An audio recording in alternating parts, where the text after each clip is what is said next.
और national conference के उपाध्यक्ष उमर अब्दुल्ला ने पीपल्स कॉन्फ्रेंस और पीडीपी पर हमला बोला और उमर अब्दुल्ला ने कहा कि बीजेपी को फायदा पहुंचाने के लिए पीडीपी के सांसद ने राज्यसभा में गैर हाजिर रहकर और वो रहे ऐसा, और बदले में पीडीपी ने रियायतें ली। जबकि उमर अब्दुल्ला ने कहा कि पीपल्स कॉन्फ्रेंस ने कश्मीर में कब्रिस्तान बसाए और बीजेपी के साथ मिलकर वो कश्मीर की बर्बादी के मास्टरमाइंड बने। नहीं ना, कोई डिफरेंस नहीं है, कोई डिफरेंस नहीं है, बल्कि अपनी इंडिया ब्लॉक के साथ किए हुए वादों पे कायम रहने के लिए नेशनल कॉन्फ्रेंस की वहाँ जमात ही गायब हो गई, क्योंकि हमने साफ तौर पे अपने करगिल के साथियों को कहा कि हमें अगर किसी की हिमायत करनी होगी, किसी को जितवाना होगा, तो कांग्रेस के जो उम्मीदवार हैं नंग्याल, उनको जितवाना होगा। बदकिस्मती से करगिल के मेरे साथियों को ये बात कबूल नहीं रही, उन्होंने इस बात को कबूल नहीं किया और एन मैस उन्होंने तंजीम को छोड़ने का फैसला किया, जो कि हमारे लिए एक बहुत ही अफसोसनाक बात है। बड़े मुश्किल से और बड़ी मेहनत से मैंने लगातार वहाँ दौरे करके 2019 के बाद दोबारा नेशनल कॉन्फ्रेंस को वहाँ पे खड़ा किया था। लेकिन चलिए, अब जो चीज़ हमारे कंट्रोल में है नहीं, उस पर हम क्या कह सकते हैं, लेकिन हम अपनी जगह खड़े हैं। और मैं दोबारा लेह करगिल के लोगों को अपील करूंगा कि जो भी नेशनल कॉन्फ्रेंस के साथ हैं, अगर कोई रह गया है तो उन्हें नमग्याल साहब के हक में वोट देना चाहिए।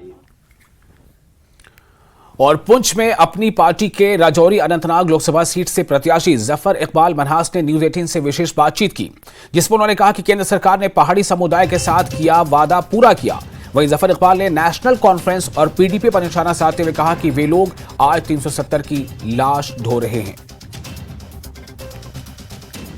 सवाल है कि जब मुल्क के होम मिनिस्टर ने उधमपुर के अंदर दो टोक लफ्जों में ये ऐलान किया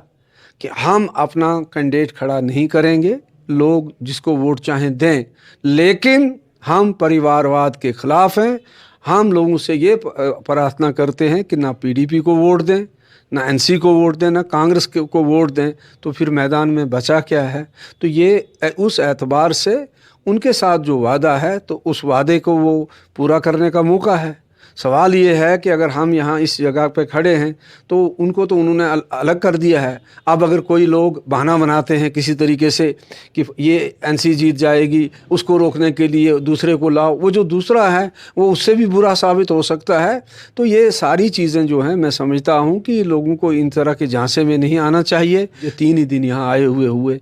तो जो हमारा इस्तकबाल हुआ रजौरी में, वो भी आपने देख लिया। अगर मैं कहूँ तो वो उसका क्या माने हैं, 100 के करीब मीटिंग भी मैंने की होगी यहाँ की। जो यहाँ कभी कल आपने देखा कि चंडीगढ़ से यहाँ तक कितने लोग भी निकले, जगह जगह गाड़ियों का काफ़िला क्या था। यहाँ के बाज़ार ने जिस तरह मेरा स्वागत किया, वो मैं ज़िंदगी भर इनका आभारी रहूँगा। और मेरा मैनिफेस्टो इतना क्लियर है, अब ये शायद कहें भी, लेकिन अब इनके कहने की कोई कीमत नहीं, क्योंकि मैंने इनका रास्ता रोक लिया। वो कहकर जो इन्होंने नहीं कहा, इन्होंने वही कहा कि ये सड़क का जंग नहीं, ये इसकी जंग नहीं, फिर किसकी जंग है, ये बिजली की ज़रूरत नहीं, फिर क्या ये करना चाहते हैं, यहाँ क्या पाकिस्तान बनाना चाहते हैं, क्या जंग लड़ना, ये कौन सी जंग इन्होंने आज तक लड़ी है, तो ये किस चीज़ पर मांग रहे हैं। तो मैंने अपना जो एजेंडा रखा है वो इतना ज़ोरदार है कि मुझे यकीन है कि यहाँ के लोग उस पर गौर करें। और अनंतनाग राजौरी सीट से पहाड़ी जनजाति एसटी फोरम ने अपनी पार्टी के उम्मीदवार जफर इकबाल मनहास को समर्थन देने का फैसला किया। इस बारे में जानकारी देते हुए फोरम के नेता एडवोकेट एहसान मिर्जा और अन्य कार्यकर्ताओं ने बताया कि पहाड़ी जनजाति के लोग भाजपा द्वारा अनंतनाग राजौरी सीट से अपना उम्मीदवार नहीं उतारने के बाद निराश थे, जिसे देखते हुए लंबे विचार विमर्श के बाद पहाड़ी जनजाति एसटी फोरम ने पहाड़ी नेता अपनी पार्टी के जफर इकबाल मनहास को बिना शर्त समर्थन देने का फैसला किया है।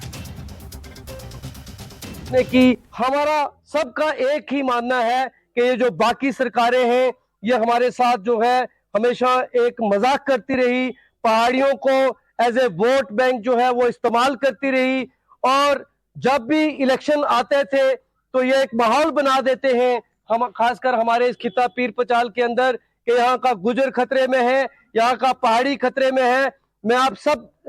मीडिया कर्मियों की वसादत से अपने लोगों को ये मैसेज देना चाहता हूँ कि ना गुजर खतरे में है, ना पहाड़ी खतरे में है, खतरे में कोई